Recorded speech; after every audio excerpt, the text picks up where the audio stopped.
이 세상에는 많은 사람들이 살아가고 있지만 이 사람이라고 해서 다 똑같은 사람이 아닙니다.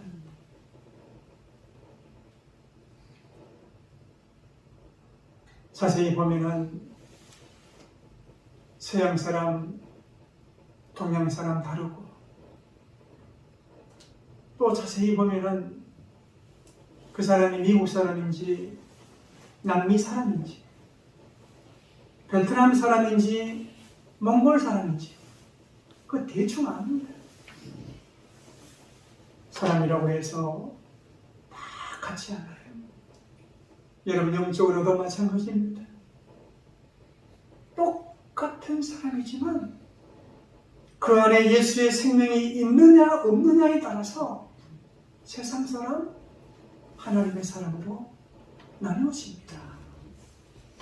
같아 보이지만 다릅니다. 여러분 똑같은 계란이지만 유전란이 있고 무전란이 있습니다. 유전란은 잘 관리하면 병아리가 되어 나갑니다. 그렇지만 무전란은요, 아무리 잘 관리해도 그냥 사라져버립니다. 그 차이가 무엇입니까? 그 안에 생명이 있느냐 없느냐의 차이입니다. 똑같은 사람이지만 예수의 생명이 있느냐 없느냐에 따라서 세상 사람, 하나님의 사람으로 나누어진다는 거예요. 여러분, 하나님의 사람은 예수를 믿고 그 안에 예수의 생명이 있는 자입니다. 하나님의 자녀라고 하고 또 하나님의 백성이라고도 하고 하늘에 속한 자라고 말합니다. 요한복음 15장 19절에 보면 예수님께서 이런 말씀을 하셨습니다. 너희가 세상에 속하였으면 세상이 자기 것을 사랑할 것이나 너희는 세상에 속한 것이 아니요 도리어 내가 너희를 세상에서 택하였기 때문에 세상이 너희를 미워하느니라. 우리는 이 세상에 살지만 하늘의 소망을 두고 하나님 나라를 바라보고 살아가는 하늘에 속한 자입니다. 여러분 믿으십니까? 아멘. 믿으셔야 돼요. 어느 학교에서요, 선생님이 귀엽게 생긴 이 여학생에게 물었습니다. 이 쇠조각은 어디에 속하지? 광물계에 속합니다. 이 나무는 어디에 속하지? 식물계에 속합니다. 그러면 저 개는 어디에 속해 있니? 그러니까 동물계에 속해 있습니다.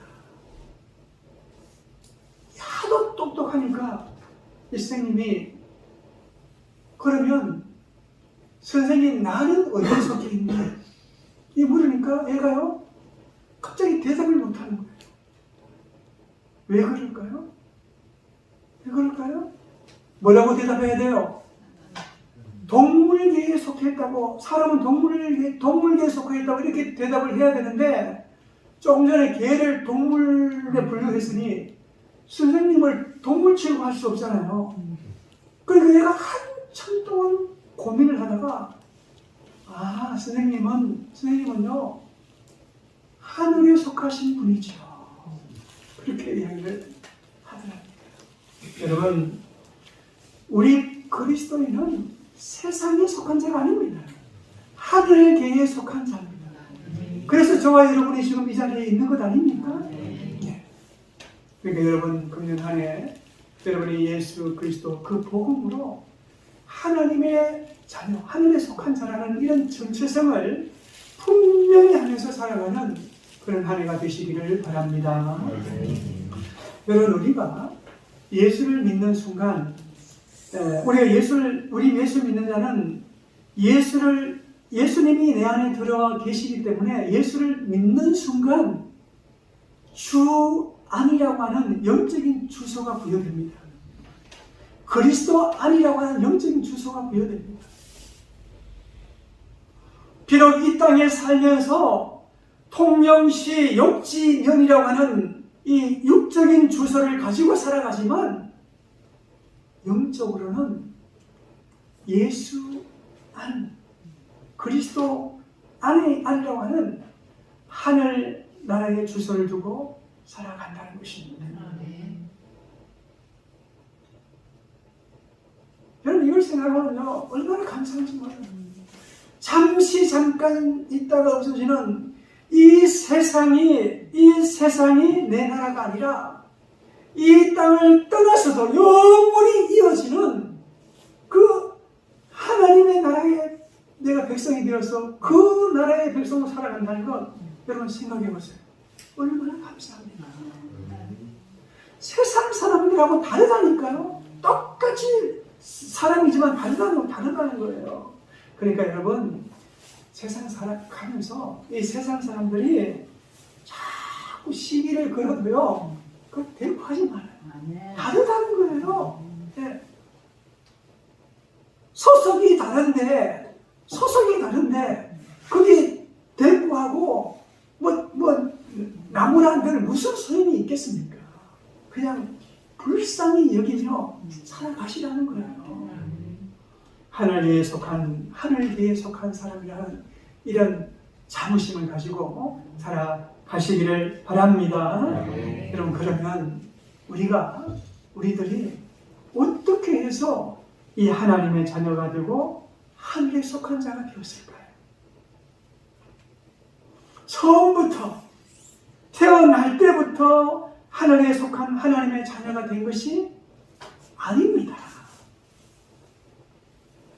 처음에는 우리도 세상에 속한 사람들이었습니다. 오늘 말씀 11절, 12절 말씀에 보면 이 사도 바울이 에베소 교인들에게 그런 말을 합니다. 그때 너희가 대충 보면 그때에 그러므로 너희 생각해봐라. 너희는 그때에 육체로는 이방인이었고 육체의 할례를 받은 자들로부터 할례받지 못한 자라고 비난을 듣는 자들이었다고 말합니다. 그리고 그리스도 밖에 있었고 이스라엘 나라 밖에 사람이었고 또 보면은 약속의 언약에서는 외인이었고 그래서 세상에서 소망이 없었고 하나님도 없는 자들이었다. 그렇게 말하고 있습니다. 근데 13절에 보면은 뭐라고 말합니까? 이제는 전에 멀리 있던 너희가 그리스도 예수 안에서 그리스도의 피로 가까워졌느니라. 여러분 여기 보면은 뭐로 우리가 하나님의 백성이 되었습니까? 뭐로 하나님의 자녀가 되었습니까? 그리스도의 피로. 그리스도의 피로.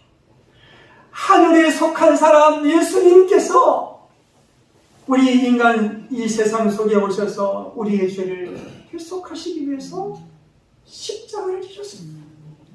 그 십자가에서 보혈의 피를 우리 죄를 사하시기 위해서 흘리셨습니다. 그 피로 인해서 하나님과 우리가 사이에 막힌 담이 허물어졌다는 거예요. 그래서 하나님의 백성이 된 것입니다. 14절 말씀 보십시오. 14절 말씀에 보면 그는 우리의 화평이신지라 둘로 하나를 만드사 원수 된 것 곧 중간에 막힌 담을 자기 육체로 허무시고 이렇게 말하고 있습니다. 여러분 우리 예수님께서 십자가에 달리셔서 그 피를 흘리고 죽으실 때 다 이루었다. 마지막으로 하신 말씀이 다 이루었잖아요. 이루었다. 테텔레스타. 뭐를 다 이루었단 말입니까? 십자가를 지고 이 보혈의 피를 흘림으로 인간 구원의 이 아주 위대한 사명을 다 이루었다는 것입니다. 여러분 예수님께서 다 이루었다고 하시고 운명하는 순간 어떤 일이 일어나는지 아십니까? 성소와 지성사 사이에 있는 그 휘장이요 위로부터 아래로 찢어져 버렸습니다. 이게 뭐냐면은 구약 시대에는 이 하나님의 임재가 있는 지성소 안으로는 아무도 들어갈 수 없습니다. 오직 1년에 한 번 대제사장만 이 성소와 지성소 사이에 있는 휘장을 거치고 그 안에 하나님의 임재를 상징하는 법궤 안으로 들어갔습니다. 하나님을 만날 수 있었습니다. 아무나 못 들어갔습니다. 그런데 예수님께서 십자가에 피를 흘리고 운명하시는 순간, 다 이뤘다고 말하는 순간 이 성소와 지성소 사이의 휘장이 위로부터 아래로 찢어졌다는 겁니다. 그래서 이 중간에 막힌 담, 누구나 하나님 앞으로 들어갈 수 있는 이 놀라운 사건이 일어나게 된 것이죠. 중간에 막힌 담을 예수님 몸으로 흠으셨다는 말은 바로 이 말씀입니다. 예수 그리스도의 그 피가 중간에 막힌 담을 여신 것입니다. 그래서 우리는 누구나 예수님 앞으로, 하나님 앞으로 나갑니다. 하나님이신 분이 인간의 몸으로 오신 그 예수님 앞으로 나가게 되었다는 것입니다. 여러분, 예수님은요, 하늘에 속한 자입니다. 예수님은 하늘에 속한 사람입니다. 그래서 예수님께서 인간의 죄를 대신 지시고 십자가에 달리실 때 이 땅의 저주를 피해서 십자가라는 나무에 달리셨잖아요. 하늘에 속한 자이기 때문에 땅에 발을 딛지 않고 땅에서 떨어져서 십자가에 매달려서 거기서 하나님의 의를 이루었습니다. 다 이루었다. 우리는 모두 이 주님의 이 의를, 십자가에 이루신 이 의를 힘입어서 하나님의 백성이 되고 하나님의 권속이 된 것입니다. 그래서 오늘 말씀 19절 말씀을 보세요. 그러므로 이제부터 너희는 외인이 아니요 나그네도 아니요 오직 성도들과 동일한 시민이요 하나님의 권속이라. 여러분, 하나님의 권속이라는 말은 하나님의 가족이라는 말입니다. 여러분, 가족의 특징이 무엇입니까? 이 가족이 되기 위해서는 첫 번째가 부모가 같아야 됩니다. 첫 번째 조건이 부모가 같아야 돼요. 한 아버지와 어머니가 있어야 됩니다. 바울은 에베소 교인들에게 너희는 하나님의 권속이다, 하나님의 가족이다, 그렇게 말합니다. 그렇게 말하는 이유가 무엇입니까? 그 이유가 무엇입니까? 여러분, 우리가 뜻을 같이 하고 일을 같이 하고 같이 살면 우리는 한 가족이라고 말합니다. 그렇잖아요. 이 욕지 면에서 온 주민을 위해서 주민 탄압대회를 할 때 추진위원장이 우리는 한 가족입니다 라고 그렇게 말을 하잖아요. 그런데 여기서 말하는 이 가족은요, 그런 의미에서 가족이라는 그런 뜻이 아니라, 여기서 말하는 이 가족은 하나님을 우리가 아버지로 모셨기 때문에 가족이라는 그런 뜻이에요. 하나님을 우리가 아빠, 아버지라고 부르게 되었기 때문에 권속이라는 것입니다.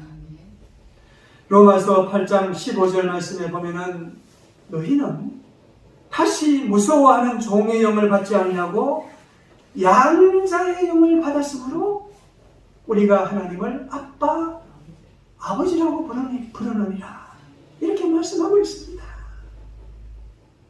아빠는 아람어로 아버지입니다. 우리말하고 똑같이 우리도 아빠라고 부르잖아요. 우리가 예수를 믿음으로 양자의 영을 받아서 하나님을 아빠, 아버지라고 부르게 되었습니다. 예수를 믿는 순간 예수의 영이 내 안에 들어옵니다. 여러분, 예수를 믿는 게 뭐예요? 예수님을 영접하는 거잖아요. 예수를 믿는 순간 예수의 영, 생명의 영, 성령께서 내 안에 들어오십니다. 그래서 영적으로 하나님의 자녀가 되는 겁니다. 하나님의 아들이 되는 거예요. 그래서 하나님을 아빠, 아버지라고 부르게 된 것입니다. 여러분, 우리는 이 땅에 살지만 이렇게 하늘에 속한 자로 하늘의 소망을 두고 살아가는 자들입니다. 그래서 같은 소망, 같은 믿음을 가지고 살아가는 하나님의 자녀들이기 때문에 우리가 서로를 형제라고 부르고 자매라고 부르잖아요. 그래서 성경에 보면 하나님의 권속이기 때문에 형제라고 부르고 자매라고 부르는 말이 참 많습니다. 지금도 보면 우리가 형제, 자매라고 부르잖아요. 물론 직분이 있는 분들은 직분을 부르지만 교회 처음 나온 분들은 여러분은 자매님, 남자분들은 형제님 이렇게 부릅니다. 조금도 이상하지 않습니다. 여러분, 신약성서에 보면요, 바울이 서신서를 쓰면서 그 편지에 보면 형제들에게 보내다, 이렇게 편지를 보낸다, 이런 말을 많이 쓰고 있습니다. 예. 그리고 야고보서 1장 2절에 보면 내 형제들아, 너희가 여러 가지 시험을 당하거든 온전히 기쁘게 하리라.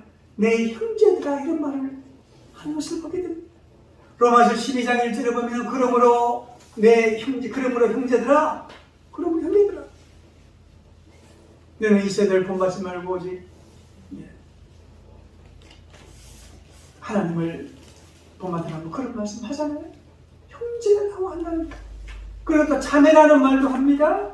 로마서 16장 1절에 보면 내가 갱그라야 교회 일꾼으로 있는 우리 자매 베베에게 편지를 하라. 자매라는 말을 쓴다는 거예요. 여러분이 자매, 형제, 이 말은 가족의 호칭이잖아요. 그러니까 이 초대교회 성도들은 믿는 사람들끼리 형제님, 자매님 하고 그렇게 불렀다는 것입니다.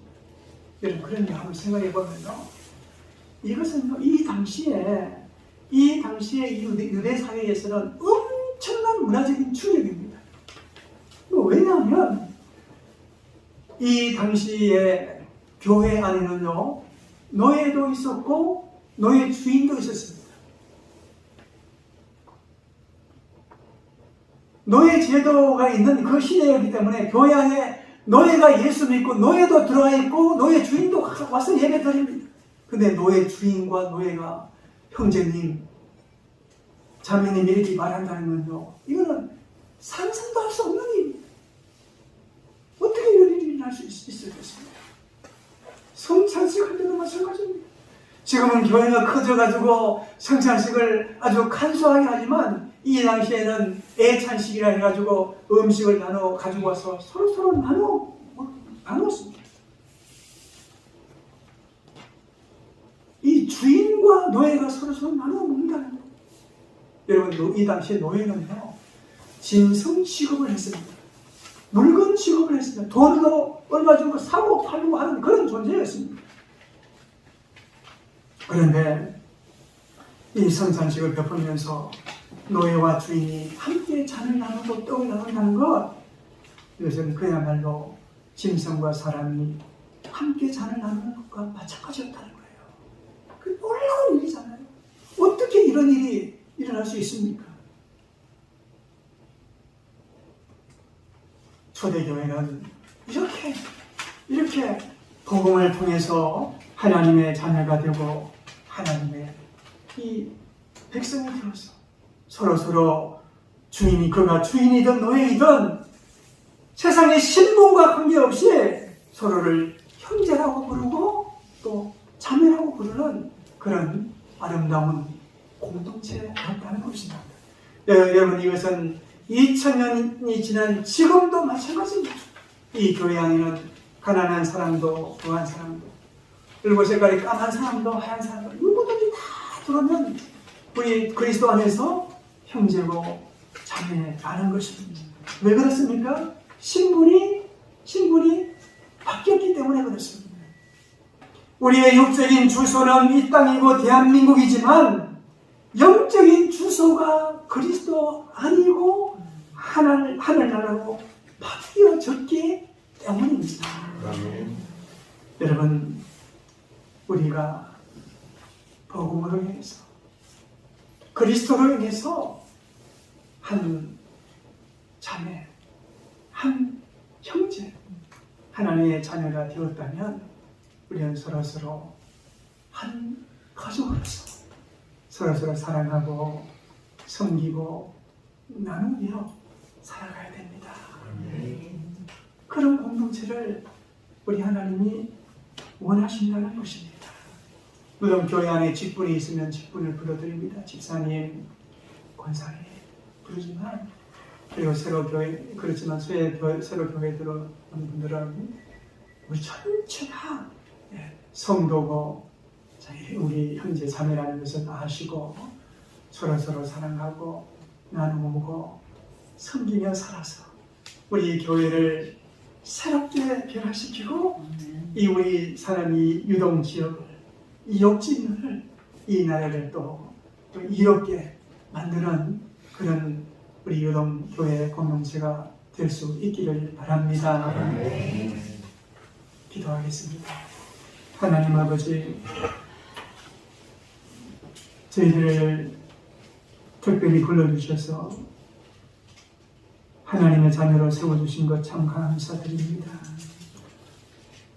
이 땅에 잠시 머물다가 사라지는 이 세상에 속한 사람이 아니라 영원히 하나님 나라에 가서 영원히 이어지는 이 하나님의 백성으로 하늘에 속한 자로 살게 하심을 참 감사드립니다. 하나님, 우리의 정체성을 분명히 알고 이 땅에서 교회를 새롭게 변화시키고 또 이 땅을 이롭게 만들어 나가는 하나님의 사람들이 다 되게 하여 주옵소서. 우리 유동교회 금년에 정말 하나님 기뻐하시는 일들이 많이 생기고 또 우리 하나님께 영광 돌리는 그런 교회가 되도록 주님 인도하여 주옵소서.